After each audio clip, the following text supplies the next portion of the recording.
Alors, si tu as fait tes calculs, tu obtiens ces résultats, si tu as bien rempli tes tableaux, ce dont je ne doute pas. Hein, c'est assez facile. Donc, dans ma boîte, j'ai 10 billes, et on me dit, dans la boîte numéro 1, on me dit qu'il y a 10% de billes rouges. Je demandais, ça fait combien de billes si j'ai 10 billes dans la boîte?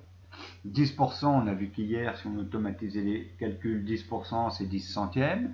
10 centièmes c'est 10 divisé par 100. 10 divisé par 100, ça fait 0,1. Et 0,1, il y aurait 0,1 bille rouge si j'avais qu'une bille dans ma boîte. Alors là, bien sûr, on voit que c'est purement mathématique. Hein.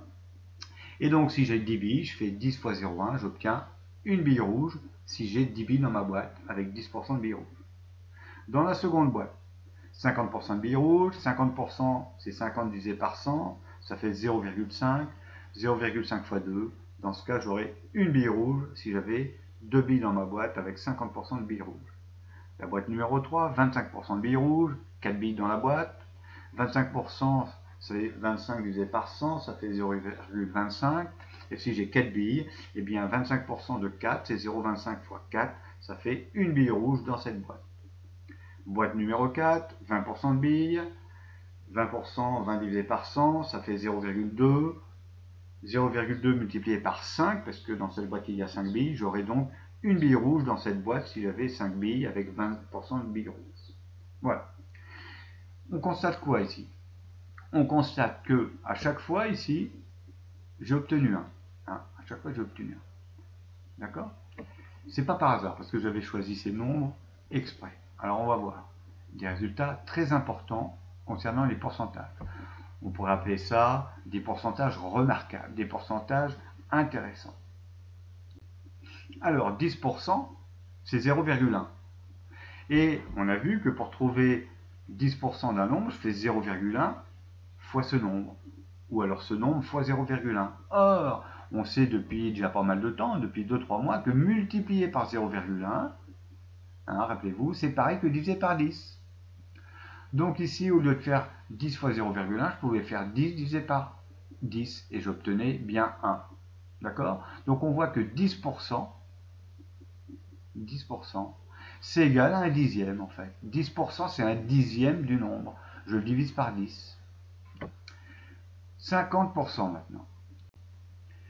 Eh bien, 50% c'est 0,5.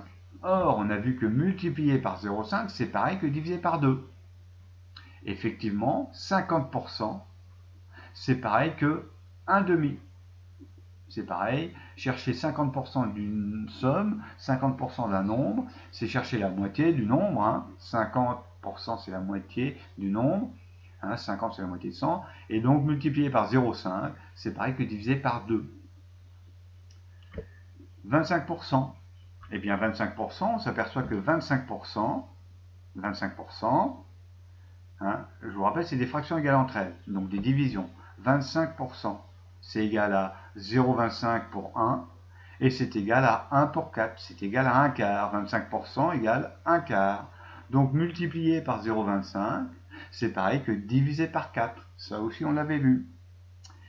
Et pour 20%, ben 20%, on s'aperçoit que 20%, c'est égal à 1 cinquième. Donc multiplié par 0,2, c'est pareil que divisé par 5. Effectivement, ici on cherchait 20% de 5. Eh bien, on a fait 0,2 fois 5 égale 1. On aurait pu faire aussi 5 divisé par 5 égale 1.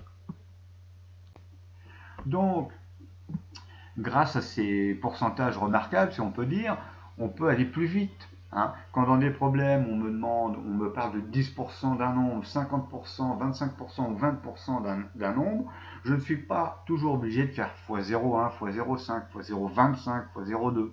Je peux faire des divisions qui mentalement sont plus faciles. Exemple, 10% de 24, eh bien, au lieu de faire 24 fois 0,1, je peux faire 24 divisé par 10, ça on sait le faire facilement, hein. 24 divisé par 10, ça fait 2,4. 50% de 24, au lieu de faire 0,5 multiplié par 24, ce qui n'est pas forcément évident de tête, eh bien, je n'ai qu'à faire 24 divisé par 2, ça fait 12.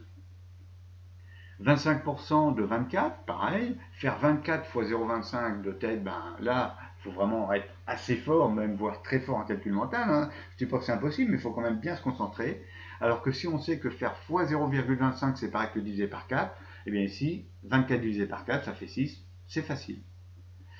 Et 20%, ben pareil, hein, faire par exemple, chercher 20% de 35, 35 fois 0,2, bon, hein, ça se fait bien, mais bon, eh bien autant faire 35 divisé par 5, on obtient 7 beaucoup plus facilement et rapidement. D'accord? Alors ça, voilà, ça peut nous servir dans les problèmes. Ça nous sert aussi quand on fait des soldes. Si on va dans un magasin, on se promène, on voit parfois afficher solde à 10%. Ben, pour savoir de combien va être réduit l'article, il suffit de diviser par 10. Si je vois solde de 50%, en général, vous savez tous qu'une solde à 50%, on dit un solde d'ailleurs à 50%, eh bien, on divise le prix par 2. Si une affaire est soldée à 25%, eh bien là, vous divisez le prix de l'affaire par 4 et vous avez la réduction, la valeur réelle de la réduction. Et 20%, il suffit de diviser par 5, vous avez la valeur réelle de la réduction. Par exemple, si on vend un pantalon à 95 euros, hein, eh bien 95 fois 0,2, bon, c'est pas très dur à faire, mais moi je vais plutôt préférer faire 95 divisé par 5. Et là, dans ce cas-là, ben, je vois que dans 95, il y a 50. 50 divisé par 5, ça fait 10.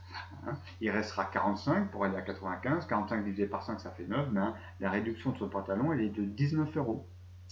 Hein, pareil pour 25%. Si par exemple, on m'affiche un article à 88 euros, soldé à 25%, eh bien, la valeur de la réduction, c'est 88 divisé par 4. Hein, et dans ce cas-là, ça fait 22 euros de réduction.